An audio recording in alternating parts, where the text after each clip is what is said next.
And as we set off to finally go through the village, a tractor with a trailer went past, a huge trailer, which we now know is full of Taliban. And we looked at each other and he said, well, one of us has got to go and get him. I said, well, that'd be me then, boss, wouldn't it? To be honest, it was fighting for your life. All of us were just fighting for our lives. You were fighting for yourself, you were fighting for your vehicle, and you were fighting for the rest of the troop. You know, it was that simple. In that moment in time, you were literally fighting to keep yourself alive. So I'm here today with Andrew Radford CGC, and that stands for the Conspicuous Gallantry Cross. The highest gallantry medal below the VC. So it's right up there with the level of recognition that any soldier can get. And just reading from your citation, an almost superhuman effort to rescue Trooper Compton under fire from RPGs and AK-47 fire. And that happened on the 1st of August back in 2006. But Andrew, we're going to start a bit earlier than this, and we'll come back to this. You were born in Stoke, 1981. Yeah. What was your childhood like in Stoke? I didn't actually live in Stoke. My family is all from Stoke. I lived in Eccleshall, about 20 miles outside of Stoke. To be honest, it was a bit of a horrific childhood. My dad was an alcoholic, a violent alcoholic, and that was pretty much a nightly routine. So it wasn't the best of childhoods. And what was it like going to school with a dad like that? Difficult. A lot of the time I wouldn't go to school. A lot of the time we'd leave in the night to go somewhere safe, either one of my mum's friends or a family member's. And sometimes I'd be too tired to go to school. The reality of that is that, you know, you learn that not going to school is almost the norm, comparable to going to school, doing as well as you can and getting a good education. So as far as education was concerned, it wasn't really anything that I wanted to achieve within the educational system, apart from the end game of leaving. And you set your sights on a career in the armed forces very early on. Yeah. My mum used to tell me, I think she used to say about 7 or 8, I wanted to join the army. Now, my nan would play The Guns in Navarone, Heroes of Telmont, you know, Bridge over the River Kwai, those sort of era, all Second World War films. And I loved them. Absolutely loved them. I couldn't get enough. When Soldier started, you know, I would religiously get my mum to buy them on tape and just watch them over and over again, loving it. Funnily enough, some of that was filmed in the barracks that I ended up being in, which is quite ironic. But yeah, it was all geared up towards joining the forces, and that's all I ever wanted to do. Did you have any family members in the forces at all? Were you the first time? I had great uncles that had all been in the Second World War. One of my great uncles got the military medal for storming a machine gun post in France, which was, you know, a nice story. I used to like that one. My other uncle was taken prisoner of war by the Japanese. And in fact, another uncle managed to escape a prisoner of war camp, which again was a great story of how he escaped that, because he escaped at the end of the war, didn't realise the war had ended, and kept continuing through escape and evasion techniques until the Americans said, come with us for a bit, mate, because the war's ended. But that was the only family I had really that had been in the forces. So it wasn't like I wasn't a child of a military background. It was more the Second World War generation. And you think those stories helped shape you as a child, listening to your uncles? God, yeah. Yeah. I wanted a bit of that. It was the more, and as a child, you don't understand the magnitude of what's being told to you. Yeah, when somebody says I was fighting my way out of such and such, I stormed a machine gun post, you just think it's great, don't you? It's like, yeah, it's like something out of a movie. But you don't actually stop and think about what that entails. But it was just great stories that got me excited. So a tough childhood, and I'm guessing from what you've told me, not much in the way of exams when you were finishing school. No, I couldn't care less. It's a shame because I was predicted good grades, even though I put minimum effort in the mock exams the year before. And because of the grades that I was anticipated to get in the mock exams, I managed to use those to get through all of the army tests at 15. So I'd done all the army tests way before leaving school. My mum was happy to sign me into the army as long as it was somewhere I'd get a trade, which, you know, that's something we may go on to because I just want to be an infantry soldier, to be honest. But yeah, so I didn't really care about the educational system or what grades I got. But because I'd done enough knowing that I needed certain grades to get where I needed to get in the army, I'd done enough to get those. But once I'd passed the induction tests to get into the army, I knew all it was a case of was coming of age, because, you know, you can't go until you're 16. It was just a case of waiting, and every day was like an eternity. And I didn't care less about exam results. In fact, some of the exams I didn't even turn up to. My history exam, I went to the first one and couldn't be bothered for the second one. Now I'm horrified. You know, it horrifies me to think that I had that little respect for the system and what we've been given in this country, that I just didn't care about it. But I think you think a lot differently when you're young, and the military molded me in a way that makes me think differently as well now. So it was strange times and all geared around the army. So it comes to the day when you're off to your very first basic training camp. How did that feel? Exciting. Yeah. Something I'd waited for since I was 7. You know, better than Christmas 1,000 times over. But at the same time, nerves, because as a 16-year-old boy, I was 16 in 8 days, I think. You know, so, and again, when I think about a kid at 16 in 8 days now, how the hell was I in the army at that age?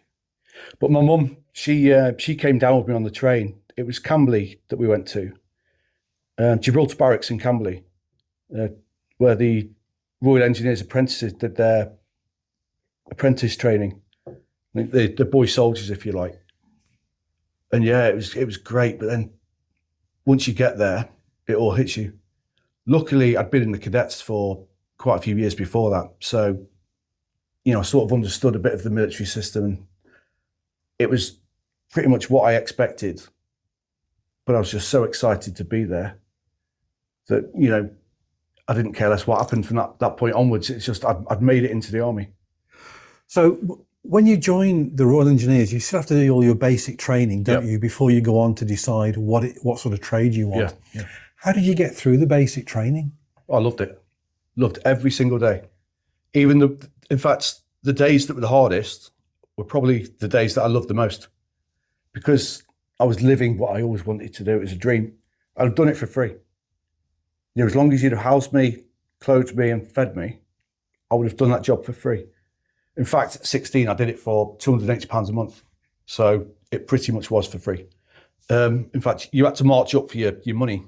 After so many weeks of being in, I think it was after week 7, you had to march up to the troop officer and ask for your £20 that they gave you for the week.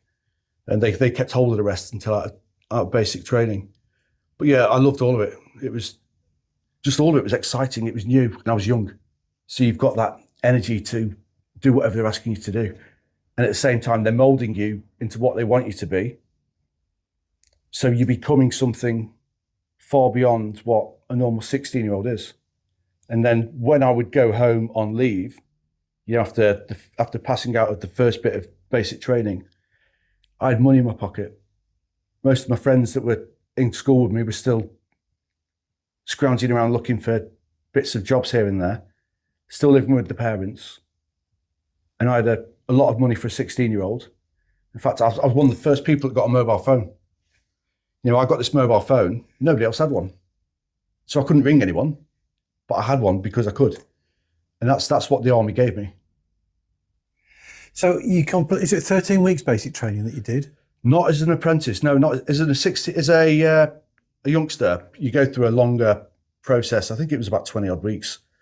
I'd look that up. I can't remember the exact amount of time it was, but no, it's about double what the standard adult training is. You go through the same process, but it's over a longer period. I think you don't think it at the time. It may be at a much slower pace compared to an 18-year-old. Or it may be the fact that we did education as well, maths, English, science. We did those as an add-on to help us for when we went on to our trade training. So did you have a passing out parade at the end of your period? Yeah. Did your mum come and see you? Yeah, my mum, my nan, and my brother. In fact, they were late. So everyone else was there. And those three walked along the front to find the old seats. I remember it now, cringing. But yeah, very proud day. They must have been very proud to see you, living out your dream, effectively. They were. And I was a bit of a tearaway as a kid as well, probably because of what was going on behind the scenes as a child. And because of that, a lot of people said, oh, you won't hack it. You won't hack discipline. You won't last 5 minutes. But the more people said this, and it wasn't friends, it was parents of friends that were saying it to me. Yeah, we'll see you soon because you won't, they just didn't expect me for 5 minutes to last. Yeah, but the more they said it, the more it spurred me on to do well. And at the same time, they didn't know that I'd wanted to do it since 7. They maybe thought it was just one of those whims that kids have. I want to be a footballer or I want to be in the army. That had come true, at 16. So you pass out, and I guess it's time for you to decide what it is you're going to do in the army. Well, once you passed out, because you're already cap badged engineers when you join.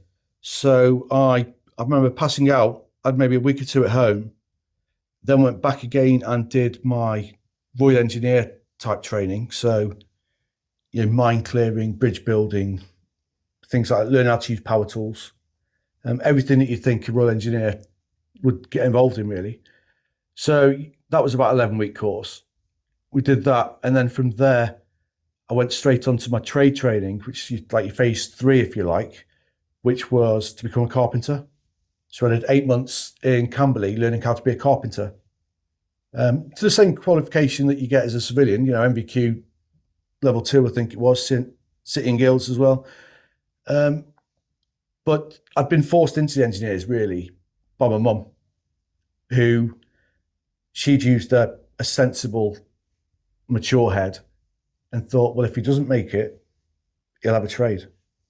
He's got something to fall back on if he doesn't last long. And even if he only does 4 years, 5 years, he's got that trade to then go and work with.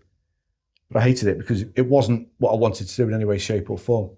But it was a box ticked. And at the end of that, you've got to decide 3 choices of where you'd like to go.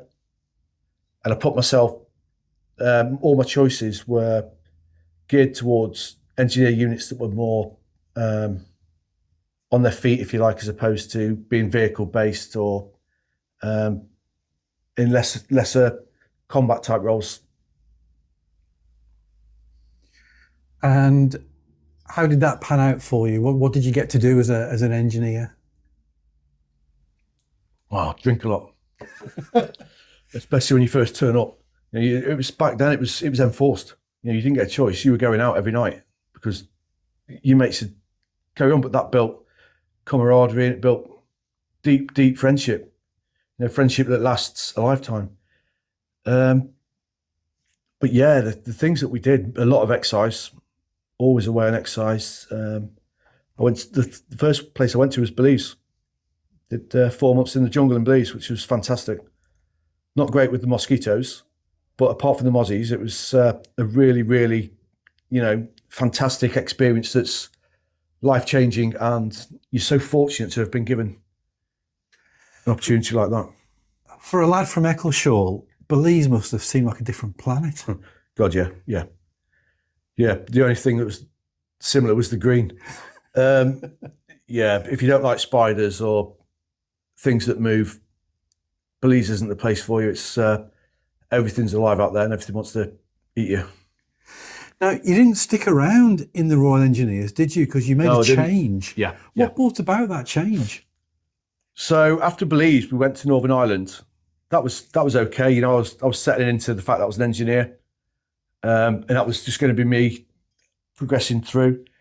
And in 2003, you remember we went to Iraq, and I was part of the invasion force into Iraq as an engineer. So I was, one of the first lot that went over there on Telic One, and it was whilst building a field hospital. I bumped into some Irish Guards.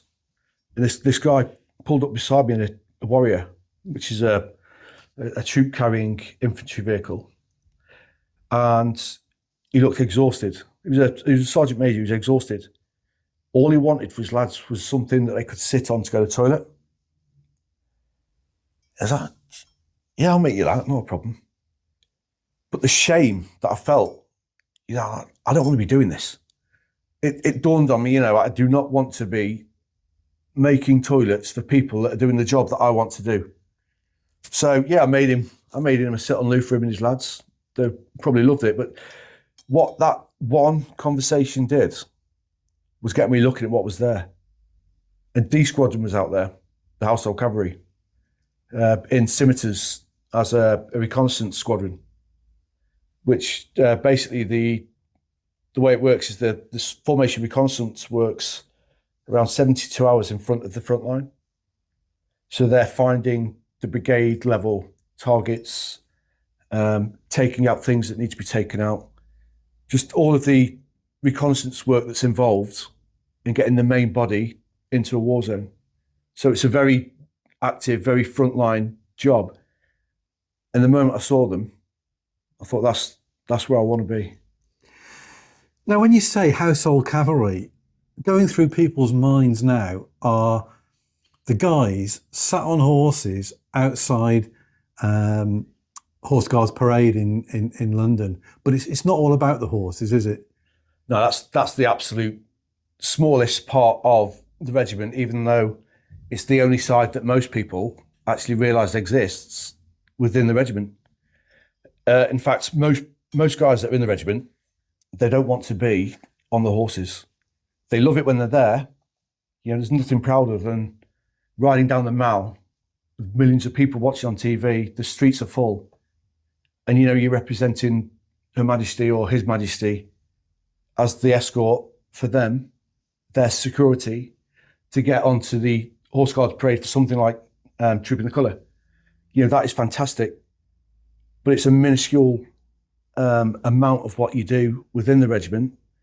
And the formation reconnaissance side is the main role and the main reason that guys are in the regiment. So it came about that you then got a posting to Afghanistan. Was that the first posting as a cavalry? So yeah, when I transferred over in 2004, 2005, I think it was. And the first thing I did, we went to Canada.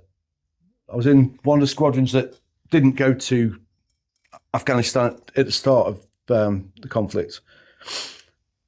And I was told while I was in Canada, you're going off to D Squadron, which is the squadron that went to Afghan Herrick 4 initially. And I was like, this is great. This is what I've always wanted. So I'd managed to get myself into the job that I always wanted to be in. And I was actually going to be part of the guys that were going first into Helmand. So it was a dream come true.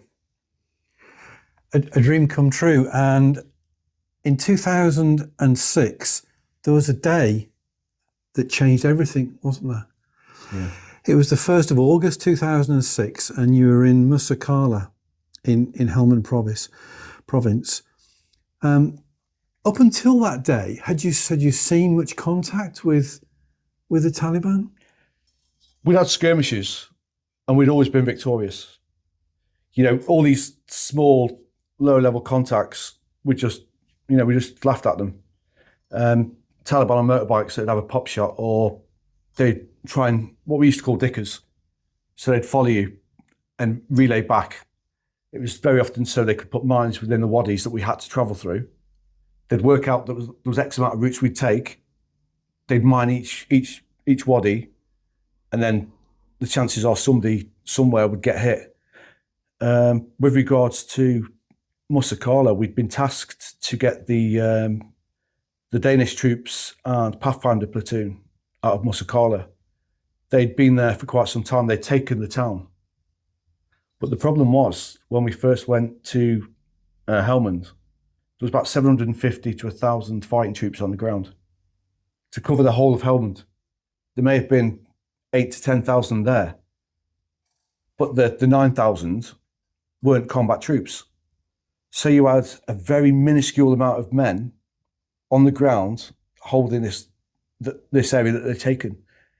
And with regards to Musakala, they'd taken it and taken a lot of casualties in the process.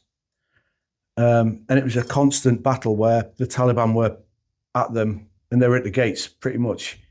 You know, it was a case they were within days of getting taken over. There's a very brave Royal Marine pilot that got a flying cross for flying in and getting some of the guys out that were injured because nobody else would do it. The first pilot went, took incoming, left and said, it's too dangerous. So he said, no, it's not. And he went and did it himself. So, yeah, that's why we were going there. And we were what we call a troop plus. So a troop would be 4 vehicles, which you've got quite a lot of strength within 4 vehicles, actually. And because of the job we did, you couldn't have too many vehicles because, especially in the desert, it creates a lot of dust, you know, and you start to be seen more, which means more targets, more contacts, more casualties. Now, it took about 2 or 3 days to get to where we finally ended up. And the night before, unfortunately, we'd driven into a Russian minefield. And again, there was no mine trace to say, don't go here, it's a minefield, don't go there, it's a minefield.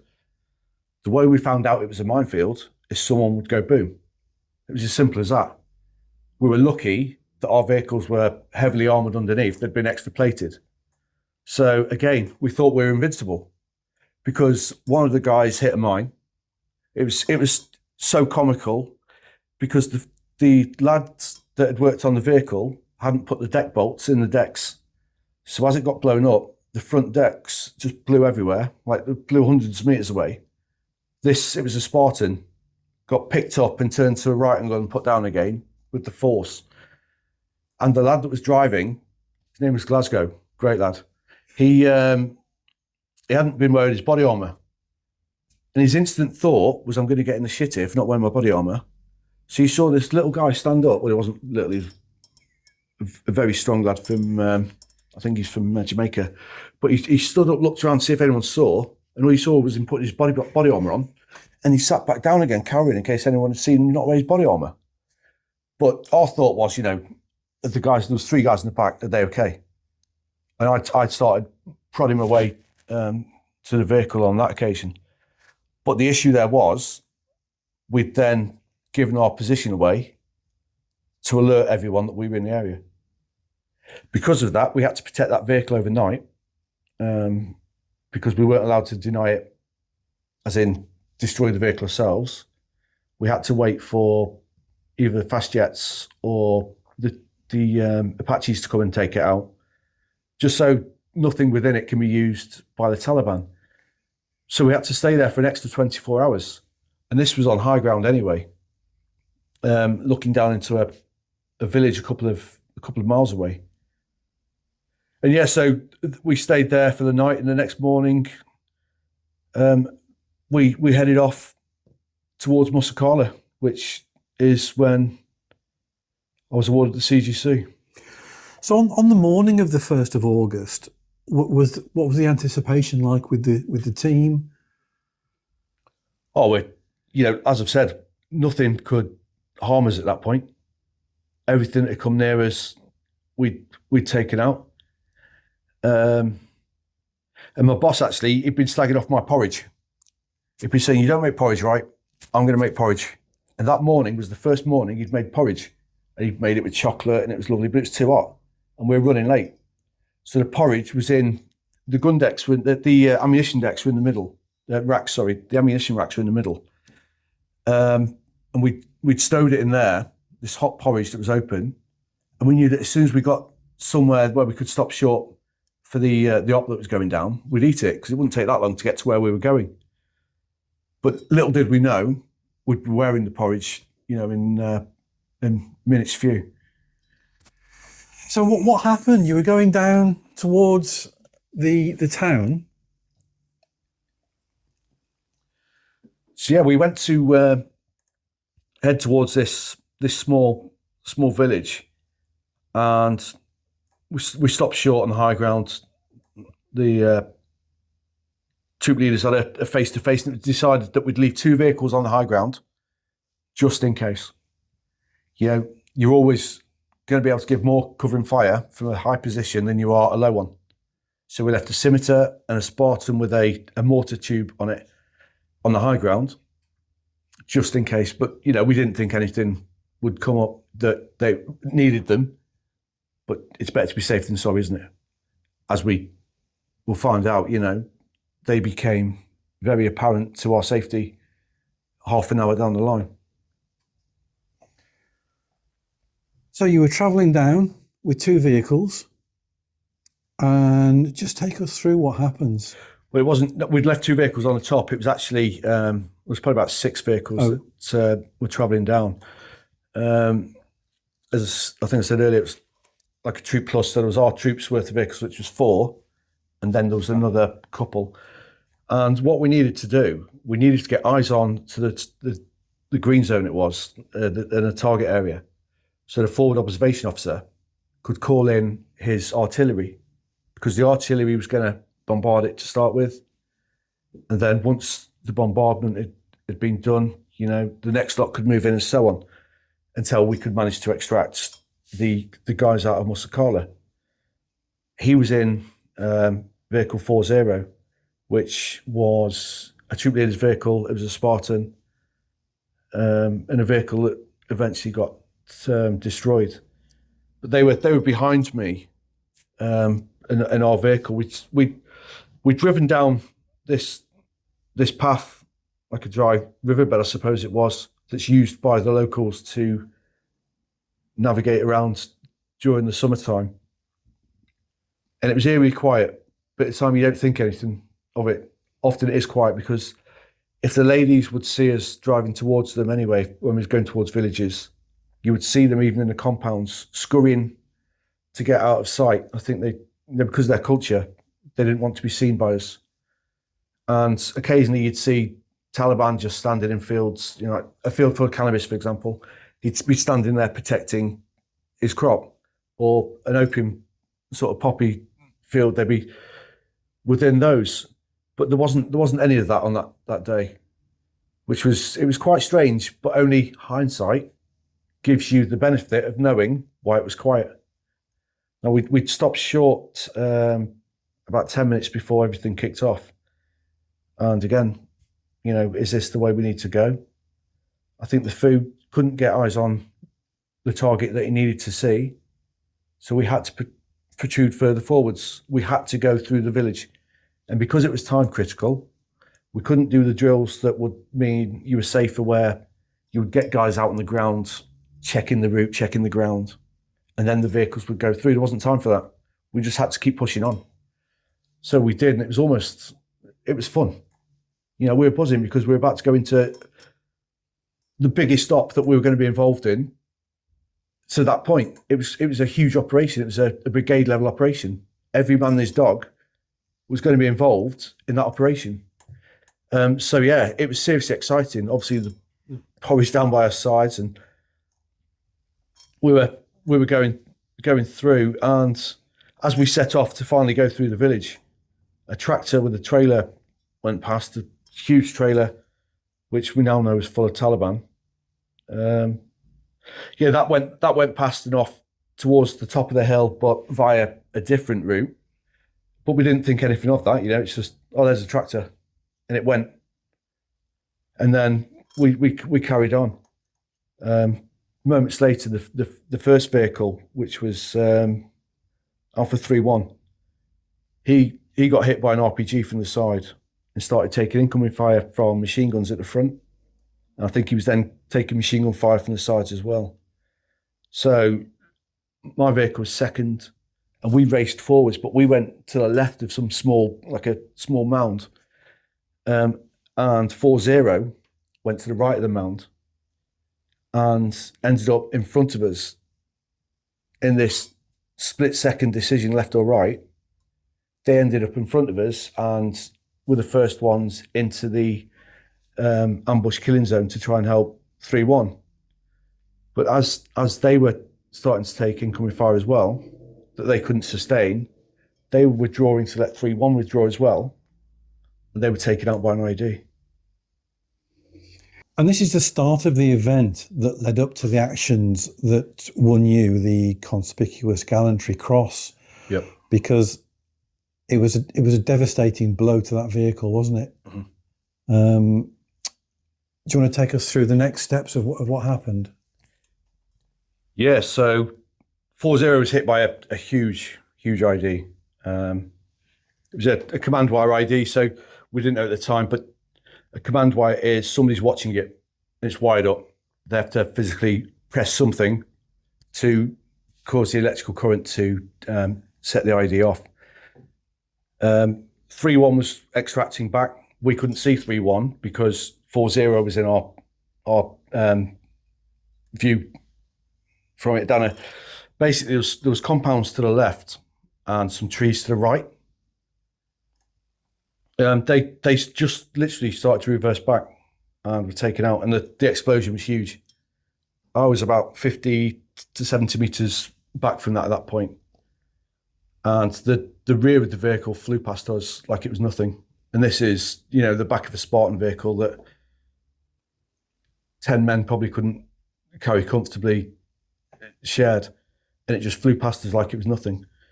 And that was in a huge burning massive fire.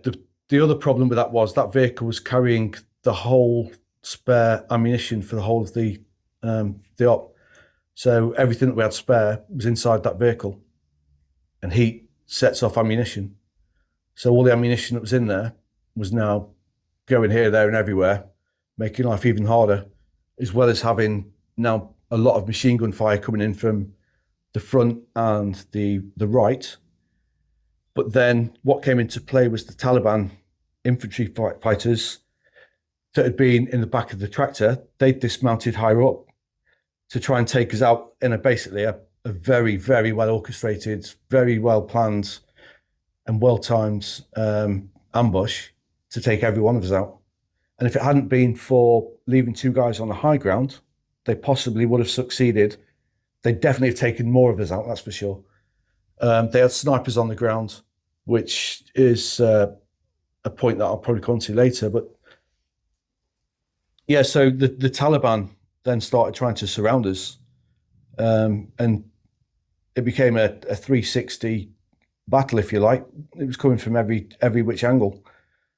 Yeah, and as we were firing, because we were firing into the killing zone to try and remove any Taliban that was in the killing zone, we were trying to take them out, which meant that the guys that were stuck in there, if they were still alive in 3-1, it would mean that they could extract. We didn't know if they were still alive because the explosion from 4-0 was that large and the fire just remained, that we couldn't see anywhere near that vehicle.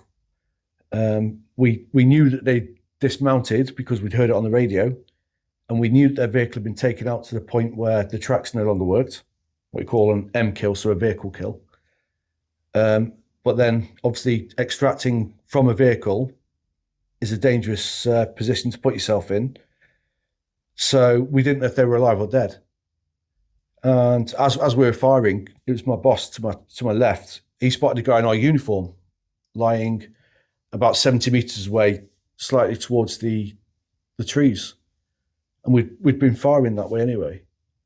And we looked through the sights, and it turned out to be a lad called Martin Compton.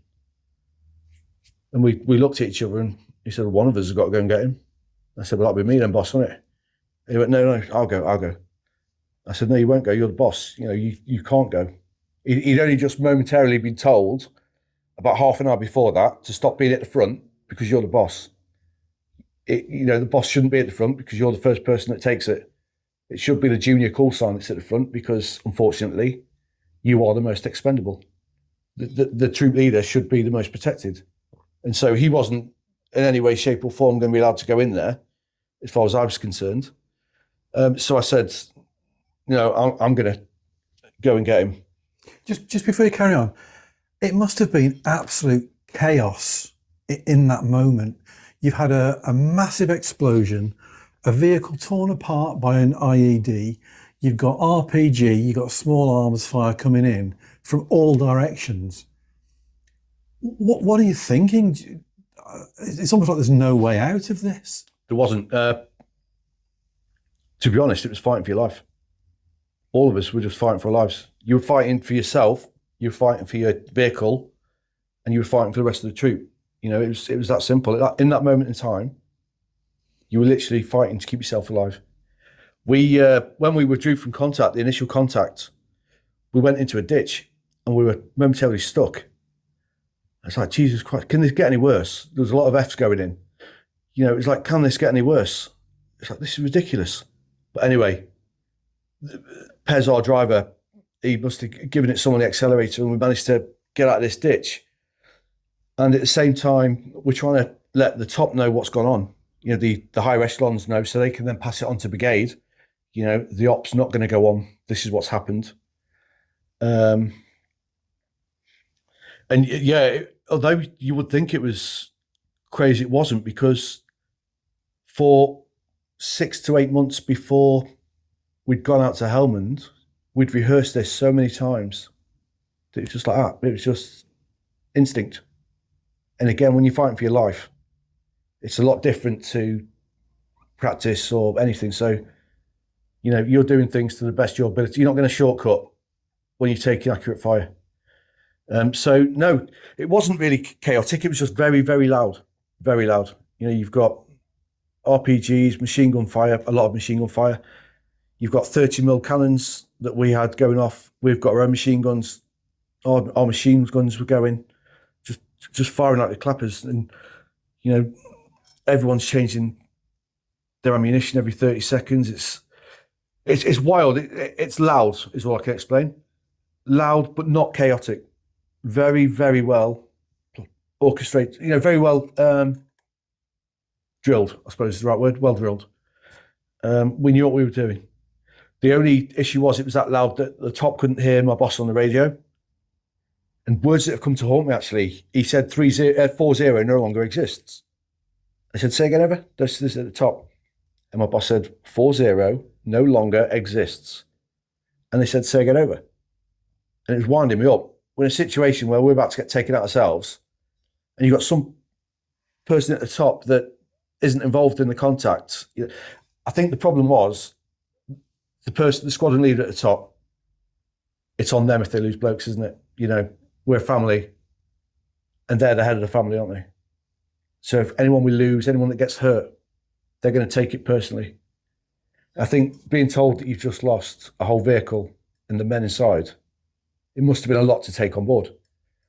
And I remember getting on the radio myself, I just put my hand to my boss and said, 40 no longer fucking exists, and put it down. And I think they took the hint at that point that we weren't in the right frame of mind to be having a conversation about whether we think somebody's okay, or, if trooper such and such is injured or whatever. There was no time to call in what you called a 9-liner, which was the protocol that you would do if you had the time. You'd call it in what type of contact it was, who's involved, casualties, and you'd go through this whole sheet that you knew off by heart anyway. But there was no time for that. You're in the middle of a combat situation that's going to kill you. So they remained quiet for the rest of the op. And yeah, after speaking to my boss and saying I've got to go and get him, I started to get my kit on, because being inside a vehicle, we don't wear our webbing. There's no room. In the scimitar, there's probably less room than on this chair. Then there was ammunition, there was gun racks with ammunition everywhere, as much ammunition as we could possibly hold within the vehicle. And then there was another person. So there was no room to wear your kit. Your kit was on the outside. So I remember like head and shoulders out of the vehicle, trying to put my webbing on as low down as I could. And the wall of the compound to my left was getting splashes. And it was somebody firing at me. It was a sniper. And a friend of mine that was in the vehicle behind, he managed to spot the sniper and he took him out. So in that moment, he saved my life. And that's what everyone's fighting for their own life, but then thinking about everyone else. And he'd seen me dismounting. So he was looking at what, and he'd seen the splash. So he was instantly looking for where that was coming from, found him, and obviously got rid of him. So that was one less of a problem for me. If he'd have been a better sniper, I wouldn't be here now, because there was at least 2 splashes on the wall, and you should only have needed one. So you're inside the vehicle at this point. You've seen Trooper Compton on the floor in the distance, about 70 metres away, still under fire. Yeah, very much from so. the Taliban, and focused on getting him out of danger as best you can. How are you going to do this? There was only one way really, and that was get in and get out. But I didn't think I'd get back out again. It was sort of a one-way trip. I knew that. That's why I didn't want the boss going. Even, when you haven't got time to think, you still know your chances of getting in and out are very slim. And also, we didn't know what had happened to the vehicle at the front. So I had to dismount, I had to get compo, and they were in my mind as well. The other 3. But as I dismounted and started fighting my way into the ambush, the first 2 extracted from the side of the vehicle, which was, to be able to see them alive, unhit, it was magical really to see them. And they were like, well, what the hell are you doing here? Because you've got so much happening, so many rounds of ammunition going here, there, and everywhere. And you're having a conversation about what you're doing in the middle of it. And showed them compo was up the way. So, I got them down to give cover and fire, and I started fighting my way to get him. So how are you crawling to get to him? Are you running as fast as you can? No, it was going as fast as I could without being too fast that I'd miss something. My gun or my rifle, I should say, was at the hip. So instead of it being in the shoulder aim shots, it was at the hip on automatic, and I was just firing at whatever was in front of me, really, as hard as I could to get to compo. But as I was doing that, the commander from the lead vehicle 31, he spotted me. What are you doing? And again, I made to get compo. So he then joined me to get him. But as we got to him, I looked at him I thought, you haven't got a chance of living. He was as bad as you could imagine seeing anyone. I've missed something out actually from my way up there, which was as I was running up there to make sure everyone was definitely dead. Sorry. That's right. To make sure everyone was, definitely taken out in 4-0. I took a look in there to see that they were all dead. That's probably the worst mistake of my life, was turning my head left. And well, we were laughing about it last night, because I said for 20 years, all I've seen every day is what was in that vehicle or what was around it. I won't go into details there for out of respect. But, if I hadn't have looked that way, I wouldn't have that vision now lodged in my brain of who was one of my best friends and, 2 troop officers. So yeah, that was just one of the things of the day as I was fighting my way up. But yeah, I got to him, and most of his uniform was burnt off him, because he'd been the driver of the vehicle, and he must have been just far enough forwards to not take the brunt of the explosion. So it hadn't killed him, but the fire had really badly burnt him, and the decks had melted, so it was hard for him to get out. He couldn't get out of the normal route of the hatch, so we had to pull the decks off him and then get out. All the time he's on fire. So he rolled on the floor and put himself out. And in the chaos, didn't know which way he was supposed to head. You know, he had 78% burns. You know, so that's top to bottom 78%. He was, but and I'll say it, he won't mind me saying it, he was burnt to a crisp. He really was. He was like a chicken skin from top to bottom, and hot chicken. And he didn't know which way he was heading, so he just went the way he thought, which was the wrong way. If he'd have gone, you know, to his right, he'd have headed towards us and made our life easier. But as it happened, he was crawling into the killing zone. So the way an ambush works is you tend to have the main killing zone, which is where they take out the target. But then at the end of the killing zones, you will have areas that trap you. So they keep you forced into the killing zone. So ideally, you take out what's on the outside first and then the inside. And running into it is it's not something that's in the training manual. So yeah, him going the wrong way was less than ideal. So he'd put himself far further away for me than he would have done. But yeah, when I got to him, I got my morphine out. I was going to give it to him, but he was that bad. I thought, if I give this lad my morphine, it's going to finish him off. I thought, that's not going to be on my head.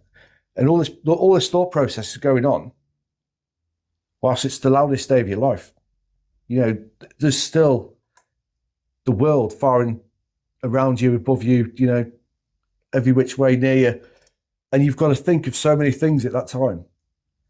So he's on the floor, and I went to give him my morphine, and I was like, no chance. So I put my morphine away. And then I scooped him up and chucked him over my shoulders. And I can't be sure, but I think I handed my rifle to the other guy. And then I just turned towards our vehicle and just ran as fast as I physically could, you know, to get him out, him and myself, to be fair, you know, to get both of us out of that area and back to it wasn't safe, but the relative safety of being outside of the killing zone compared to being inside it. Although there wasn't as much coming my way at that point from Taliban, because I think from that point we'd taken most of it out. But there was still a hell of a lot of ammunition from the vehicle that was cooking off. There was still covering fire going in. There was still a lot of other fights happening all over the place. So it was not a nice place to be. So I, you know, headed for home as quickly as possible. And adrenaline's an amazing thing. Yeah, to be able to carry a man like you haven't got him on you and run. And I remember jumping a small irrigation ditch, but that's with a man on me and all my kit. But it was like it was nothing. You know, just hopped over it. And that's adrenaline. But then I managed to get hit. As I withdrew back, jumped over that, got the other two to extract as well. And we put Compo onto the front decks of my vehicle. And being the only vehicle that was still able to move out of the three of us, we began to extract back up the hill.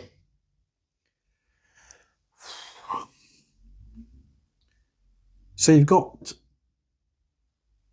Trooper Compton out of the initial danger. You've got him onto the vehicle and started to get him out. Do you administer first aid at this point, or is he talking? What sort of condition is he in? I'll be honest, that was the point where it started to get a little bit chaotic, because the action had almost come to a halt. The guys on the high ground were still acting as covering fire for us, and I think the two vehicles behind us extracting. And he was dropping in mortars to the Taliban soldiers on their feet. He was dropping mortars towards them. So he was taking those out. So we didn't have much fire going our way because the Taliban were concentrating on those.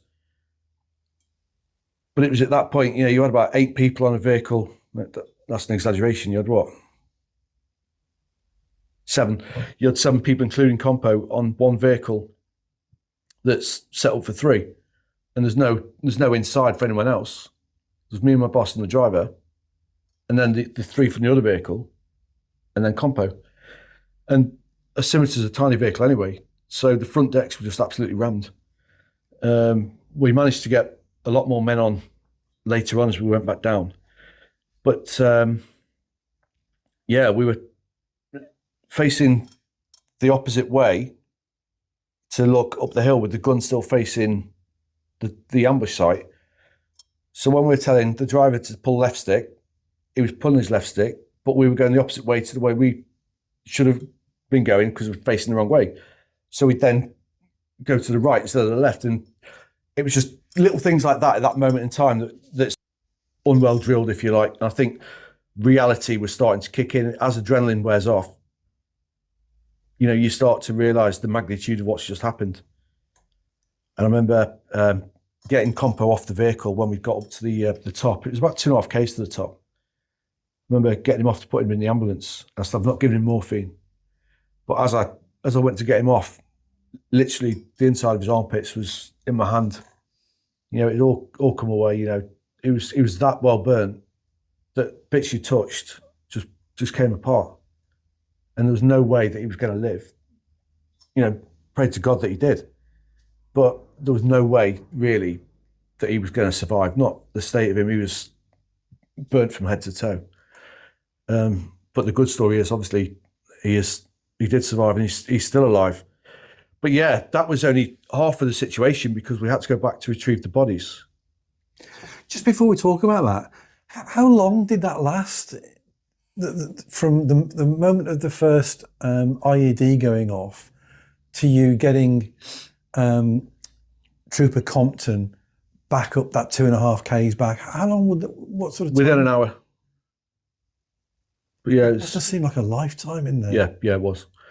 I think there was euphoria when we were heading back up the hill that we'd survived. But whilst you're at the bottom of it, you know, within what was going off, yeah, every second was a lifetime. So, and it's not over there, is it? Because you've got to go back. You've got to go back to that site. Yeah, you know, you don't leave even dead bodies behind. You know, there are our guys. They deserve the respect, you know, to have a good burial. So we had to go back and get the bodies. So we waited up at the top of the hill where the rest of the higher echelons was. I remember at that point, you know, the adrenaline had worn off.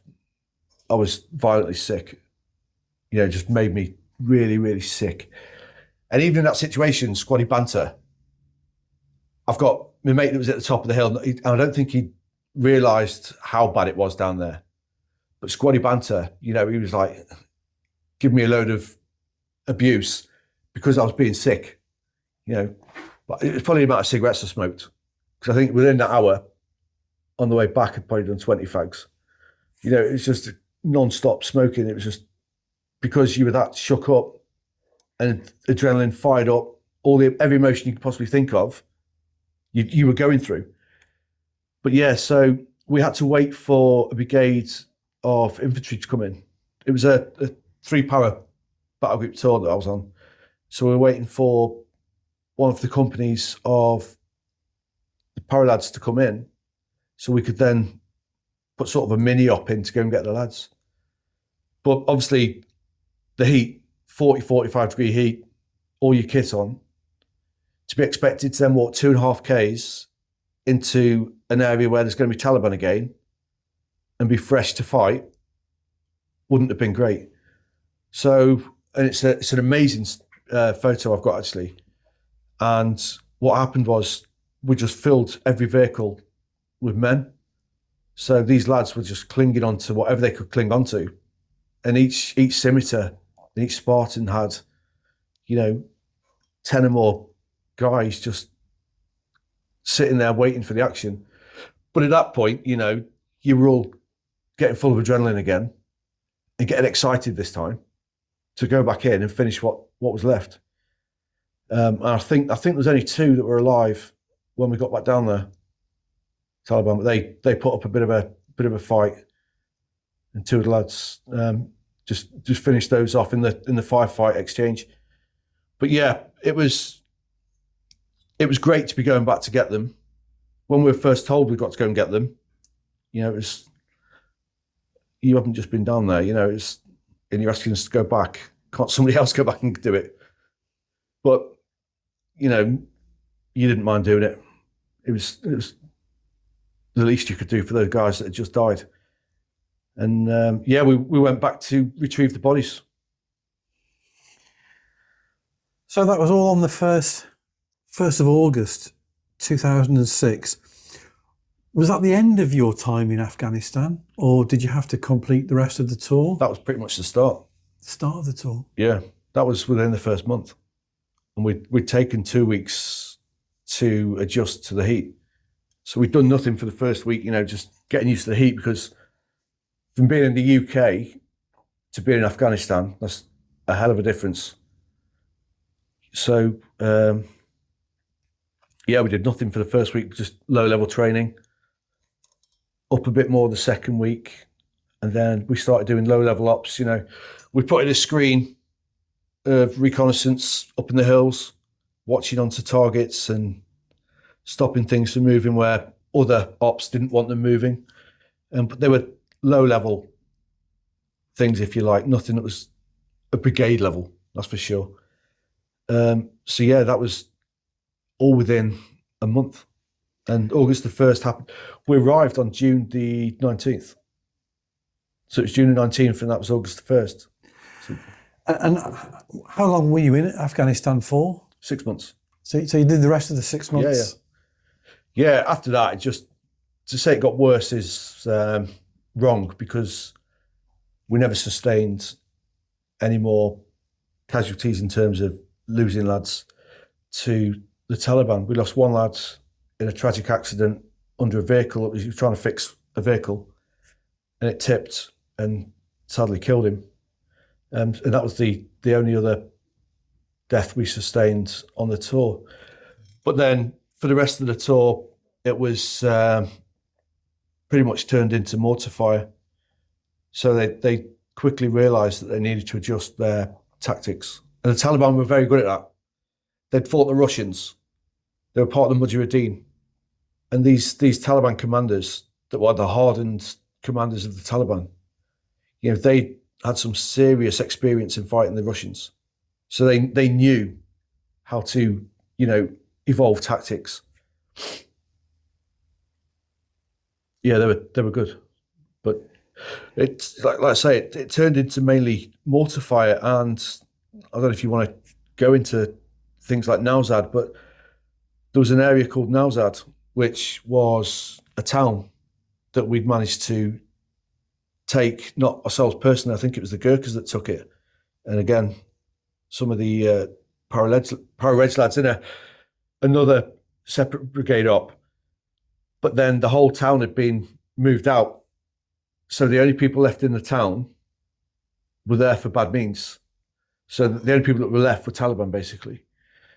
But yeah, we took it in turns to stay on the hill, which was probably about the same size as this room, which is 5 meters in width, with our 4 vehicles and a few infantry lads. But the Taliban at the start, when we first arrived, would run up to us and fire RPGs or machine gun fire, and then they'd run off. But they quickly learned that we've got good night vision. So they could come towards us and do it, but they wouldn't be able to run back again. So they quickly learned that. So they evolved their drills. So they'd then only attack us either at last light, first light, or in the daytime, but from distance. And it was always via mortar fire. But the mortar fire was accurate. You know, you'd take it landing at the back of your vehicle sometimes.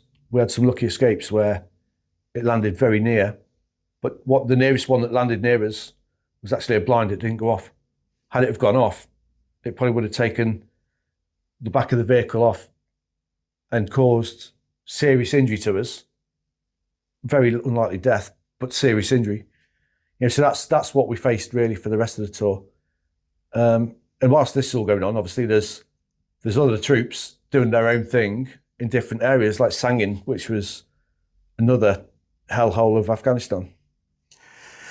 So, your bravery in retrieving Trooper Compton was recognised. How long after that was it that you were notified that you were going to be a recipient of this honour? Towards the end of the tour. Yeah, at the end of the tour, every time you go on an operational tour, they write a report, no matter what rank you are, there's a report on you, which then goes into your file for the year. So it goes towards your annual report. And if you've done well on an operational tour, it's going to stand you in good stead for, scoring the points that you need under the military system to get promoted. Towards the end of the tour, it was our squadron leader that said to me, you might be getting something red in the post, which meant, he's put me forward for a VC. Unfortunately, he fought for a VC for me to be given, but there was only one to be awarded on that tour. And it was awarded to a guy called Brian Budd, who was a para-reg corporal who died fighting his way into a Taliban machine gun post. So you were awarded the Conspicuous Gallantry Cross, which is just the next level down from the Victoria Cross. How did you feel when that came through, that letter came through? Very mixed. Very mixed. Proud, but more proud for the collective, not as an individual. Proud of what we'd achieved on that day. But at the same time, I'd already started to become very guilty because of, as I spoke earlier, going around that little mound left and right. Had we have gone right, I'd have been killed and they wouldn't have been. So it was, although logically, it's just one of those things, it's never been one of those things, and it remained with me for a long time. The guilt of being alive when they died, which meant that I didn't want the CGC, because as far as I was concerned, I should have been dead. So you've won this this amazing honour, and you're feeling inside that perhaps you don't deserve it. And you mentioned survivor guilt earlier. Yeah, very much so.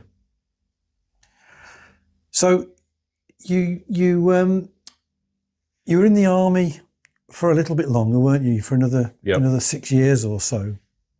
Did you go on any other operations? I went to Kuwait/Iraq in 2010, but that was a really low-level operation. Really, it was more running the guys that were moving north from Kuwait.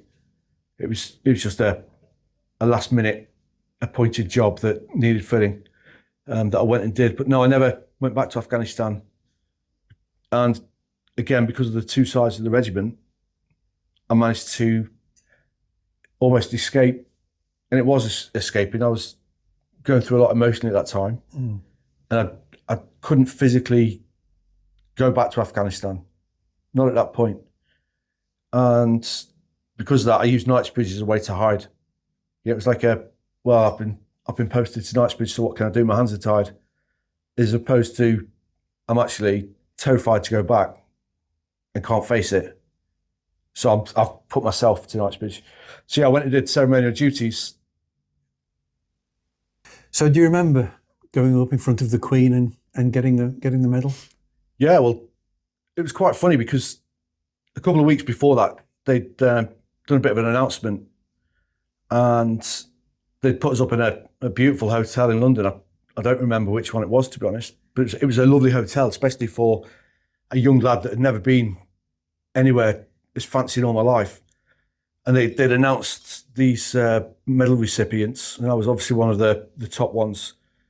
And then they'd made the fatal words of saying, it's all on Auntie Betty tonight. Anything you want, feel free to get it. So I remember looking on the wine list for the most expensive one. It was a bottle of Vega Sicilia, I think it was. And it was about 450 quid. And back then, that was like only pop stars and the mega rich could afford that, as far as I was concerned. So yeah, I'll have that, please. And then I was on the cigar list and having cigars, and that was the only moment where it was actually light-hearted. Yeah, that was the only time where I felt a bit of joviality about the whole situation. But yeah, that was just one night, you know. And then a couple of months later, we all went together to get our medals. It was because the sheer impact of the tour, you know, how busy the tour was. There were so many people that had received gallantry awards that within my own squadron, which is arguably the most decorated squadron in the army ever, you know, it took away 1 CGC and 3 MCs off one tour. It shows the magnitude of the tour. But yeah, we all managed to get on the same investiture with the Queen, which was an amazing day. It made it even better because we were together. All of us that had been through our own little things within that tour, we were together, and it didn't matter who you were. It was just great to be there. So what did the Queen say to you? Did she say anything to you? Yeah. She asked me about Compo. Did she? Yeah, she knew all about him. She knew about his injury. Bear in mind, I was one of the last people to go up and receive an award that day. You've got everyone that's got an an MBE or an OBE. You know, you've got hundreds of people on an investiture, and I was one of the last. And she knew all about Compo, which amazed me. You know, she asked how he was. To care. It showed that she cared by asking about him. She didn't need to, did she? She could have just said, well done, and on to the next person. But she really did seem to want to know how he was, which is amazing because he was alive. And in that moment, when the Queen is presenting you with this incredible award for your incredible bravery, what would that boy in Eccleshall have thought when he was leaving home on the first day to join the army? Me and a mate of mine, as we got to Afghan, and we hadn't been used for the first 2 weeks, like, this is shit, this is. We're not going to do a thing. We're going to sit here in Bastion for 6 months and do nothing because the para-reg don't know how to use reconnaissance. You know, we were fuming. We just wanted to be on the ground. But we want to be in the action. We wanted it to be as bad as it possibly could be. That's what we wanted. And we got it. You can't really get much worse than what we got. And a few days after we got back from that, me and him were sat at the back of this tent and we're like, careful what you wish for, mate. Because sometimes it happens. You know, that boy of 7 would have loved the thought of running into an ambush, fighting the Taliban. He'd have loved it. But as I said earlier, you don't stop and think about the actual consequences from it. Andrew Radford CGC, thanks so much for coming in and telling your story. It's been an incredible journey that you've had and sharing it with us. It's just a phenomenal story. So thank you very much. Thank you.